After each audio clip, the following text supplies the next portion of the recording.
नमस्कार दोस्तों। आज मैं आपसे जो कल मैं बात कर रहा था गणतंत्र दिवस के बारे में, उसी में आगे मैं आपको कंटिन्यू करना चाहता हूँ कि हम हर साल राष्ट्रीय पर्व मनाते हैं। स्वतंत्रता दिवस मनाते हैं, 26 जनवरी गणतंत्र दिवस मनाते हैं, 2 अक्टूबर मनाते हैं। ये 3 राष्ट्रीय पर्व हम मनाते रहते हैं और कुछ सारी फॉर्मेलिटीज़ हम फॉलो करते हैं। और उस समय इसको मनाते समय हमारे दिल में राष्ट्रीय भावना का संचार होता है, लेकिन ये क्षणिक होता है।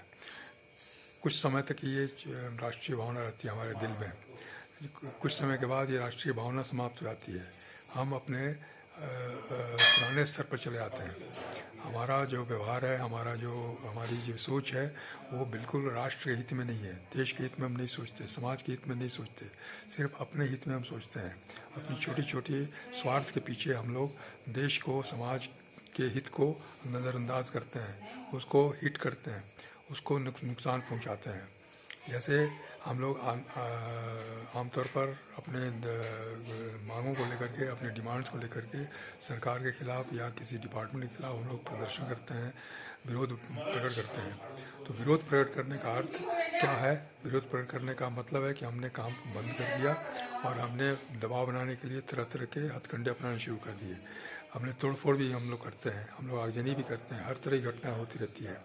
एक जगह अगर हड़ताल होता है तो उसका बहुत ज़्यादा दूरगामी प्रभाव पड़ता है और दुष्प्रभाव पड़ता है। और हम देखते हैं कि आए दिन इस तरह की हिंसक घटनाएं होती हैं, निर्दोष लोगों को नुकसान पहुंचता है, सेवाएं बाधित होती हैं, जिससे कि समाज को नुकसान पहुंचता है। जो ज़रूरतमंद लोग हैं उन्हें तकलीफ़ होती है। तो ये बहुत ही सोचने वाली बात है, शोचनीय बात है। ये कोई साधारण बात नहीं है। हमें लगता है कि ये रूटीन वर्क है, लेकिन रूटीन वर्क नहीं है। अगर हम इसमें अगर प्रभावित होते हैं तो तब हम समझते हैं कि हाँ, इसका क्या दुष्प्रभाव पड़ रहा है।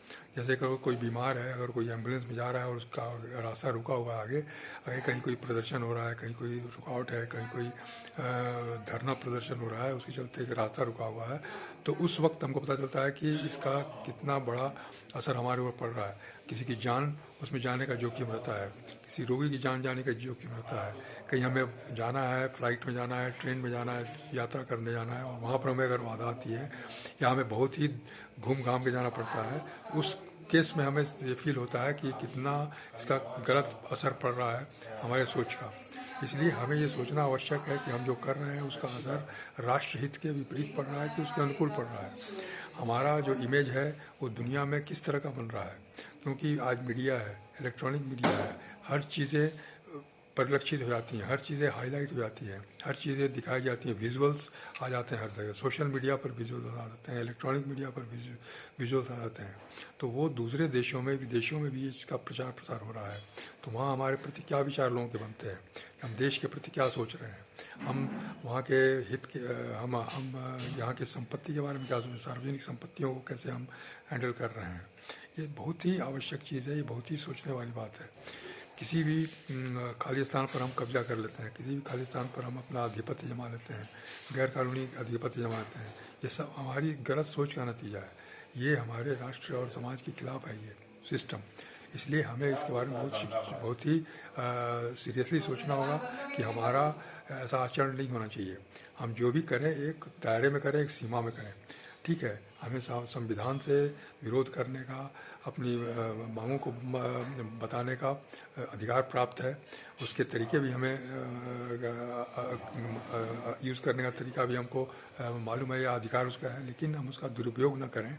हम उसको सही ढंग से काम करें ताकि किसी दूसरे को या नुकसान न पहुँचे, दूसरे के हितों को परेशानी नहीं हो, कोई हानि ना आए। इसलिए ये हमें बहुत सोच समझ के कोई भी स्टेप लेना है, हमें काम करना है, हमें सारी चीज़ों को पूरा करना है, लेकिन दूसरों को हितों को ध्यान में रखते हुए करना है और देश के हित को ध्यान में रखकर। देश का हित सबसे बड़ा हित है। अगर हमारे किसी भी कार्य से देश के हित की उपेक्षा होती है, देश के हित का विरोध होता है, देश के हित का को नुकसान पहुंचता है, तो ये हमें बिल्कुल ही नहीं करना है। इसका हमें बिल्कुल ध्यान रखना है, तभी हमारी राष्ट्रभक्ति सिद्ध होगी, तभी हमारी राष्ट्रीय भावना का विकास होगा और सही ढंग से हम राष्ट्रीय भावना कर सकते हैं। जैसे कल हमने आपको एक कहानी बताई थी जापान की, कि जापान में एक व्यक्ति इंडियन ट्रेन में यात्रा कर रहा था। वहाँ उसने देखा कि एक बूढ़ा जापानी जो था वो उस कोच के बर्थ के फटे हुए कवर को सिल रहा था, सुई धागे से सिल रहा था। तो उसे देख करके तो बहुत आश्चर्य हुआ और उसे लगा कि ये रेलवे डिपार्टमेंट का मेंटेनेंस का आदमी होगा। तो उसने उस जापानी से पूछ दिया कि क्या आप रेलवे के मेंटेनेंस डिपार्टमेंट के आदमी हैं? उन्होंने कहा कि नहीं नहीं, मैं रेलवे से मेरा संबंध नहीं है, मैं टीचर हूँ, मैं स्कूल में शिक्षक हूँ। तो कहा कि अरे जब आप शिक्षक हैं तो फिर ये आप ये काम क्यों कर रहे हैं? ये कोच के बर्थ का जो कवर है उसका रिपेयर का आप क्यों कर रहे हैं? ये तो रेलवे को करना चाहिए। तो उसने कहा कि नहीं, मैं रोज़ इसमें आता जाता हूँ, इस कोच में, इस बर्थ पर रोज़ बैठता हूँ मैं। तो आज सुबह मैं जब जा रहा था तो देखा कि यहाँ कवर फटा हुआ है इसका।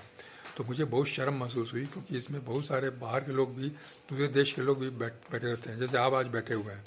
तो मुझे शर्म आई कि अगर कोई दूसरे देश का आदमी देखेगा तो क्या हमारे बारे में सोचेगा, हमारे देश के बारे में क्या सोचेगा कि इस कोच के बर्थ का कवर फटा हुआ है और इसकी मरम्मत, इसकी सिलाई नहीं हुई, इसको रिपेयर नहीं किया गया। तो वो हमारे बारे में अच्छा नहीं सोचेगा। इसलिए